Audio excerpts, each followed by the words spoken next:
Bila kita buat grocery distribution ni, mula-mula kita rasa sedih lah sebab kita tengok ramai orang yang susah, yang perlukan bantuan, tapi mereka tak dapat benda ni dekat luar.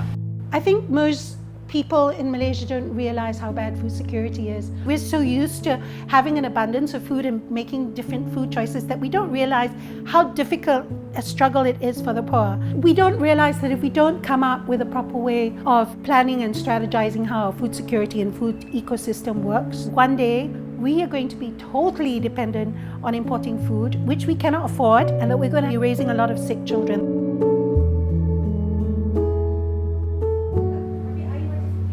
So I blocked 5,034 contacts because they kept asking for food. I have no more money to give, or no more food to give, no more food baskets. That's just WhatsApp. They'll be like this.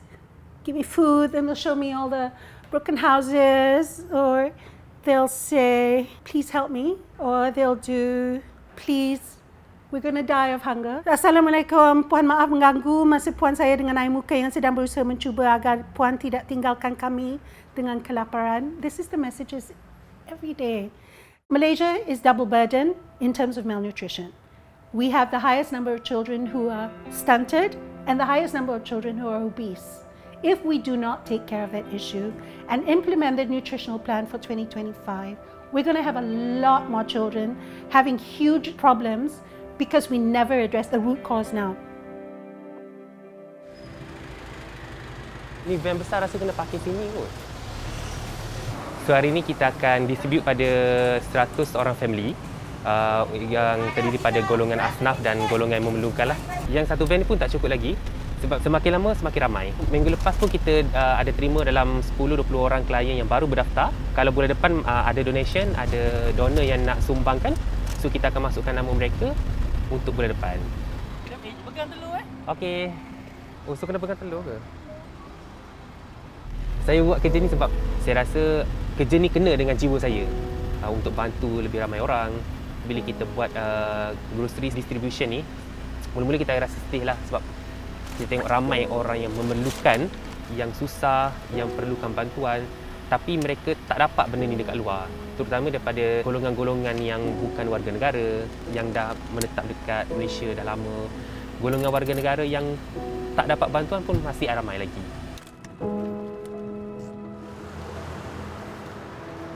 Ramai klien kita yang memang bekerja, yang ada family, tapi mereka still tak boleh nak survive sebab kos makanan tinggi. Kalau dulu kita beli dengan jumlah yang sama, contohnya RM100 untuk satu family, kita tengok kuantiti barang dah makin berkurangan. Contohnya kalau dulu dia orang dapat mungkin 10 kilo beras, so sekarang dah dikurangkan kepada 5 kilo beras. Telur mereka dapat 2 pack per family, tapi sekarang mereka dapat 1 pack saja. So daripada situ nampak sangat perbezaan yang memang golongan-golongan yang memerlukan ni memang amat-amat perlu bantuan daripada NGO seperti kami untuk mereka survive setiap bulan sebab living cost yang tinggi. Saya dulu dari zaman muda kan, pas sekolah tu saya kerja apa semua merata lah sampai Johor mana kan. Lepas tu datang KL kerja kilang. Kos memang tinggi. Pandai-pandailah kita kan. Macam mana kita nak hidup, nak sara anak macam mana. Bagi makanan tu kalau ada duit memang tak susah lah kan. Cuma kita kadang bajet tu yang banyak lari ke sekolah, anak belajar. Saya tanggung anak sekolah, saya ibu tunggal. Bantuan ni untuk support kita. Jadi kita tak boleh harap sepenuhnya. Kalau tak ada bantuan ni, kita kena keluar duit sendiri lah. Beli beras, gula ke apa semua, duit sendirilah. Jadi macam saya gaji pun tak banyak kan. Bajet pun larilah.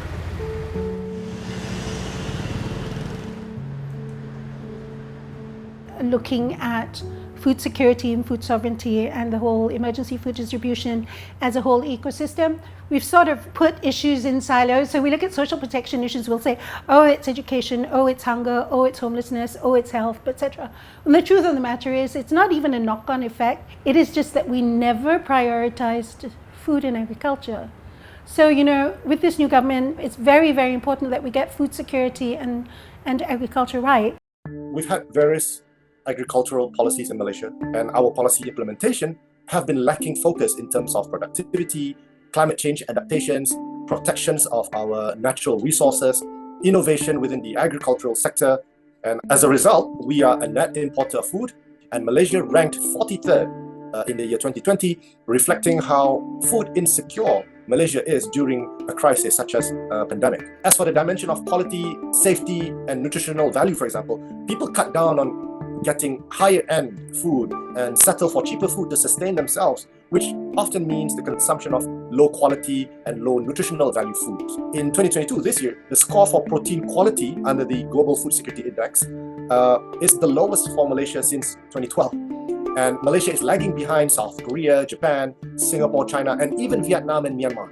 They place food security as the highest priority, where they have explicit national food security strategy and dedicated ministries and agencies. That's one. Secondly, they spearhead these policies towards self-sufficiency. Third, they have heavy investment in agri-technology and research and development. And they focus on small farmers, in fact, by innovative financing, incentive schemes, and connecting them to extensive networks. Not addressing these issues will lead to lower local production, of course, and the need for more imports, meaning we are more vulnerable and things get more expensive, feeding into the vicious cycle again, and we go down a spiral. You know, everything that we do here is word of mouth because we don't advertise, right? So our reputation very much relies on the community. If we don't serve, they know. If we do well, they know. So, you know, we've been here 15 years. It's never enough. And there's a lot more to do. You know, you can see mothers with babies holding babies. You know, we're figuring it out. So I think all the help we can get is great. Most ironic thing is having this area, knowing there's so many urban poor, and right behind is your Twin Towers, right? It's always like that.